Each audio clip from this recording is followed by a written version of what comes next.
Bunun indi danışmaq mütləq lazımdır ki, oturmuşuq uşaqlarla 11'i suvarkalayacaq buna. Müştərimizin iPhone 11 modelidir. Yığılacaq Allah'ın izniyle 17 Pro korpusuna. İnşallah videonu dayandırıram. Sonda paylaşım edəcəm. Şu çiçək kimi yığıldı yeni korpusa. İdeal.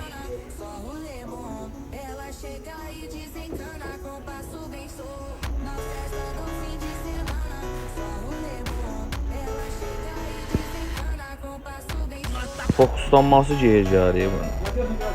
iPhone 11'i yığdıq 17 Pro Max-a. Çiçək, xeyirli olsun da.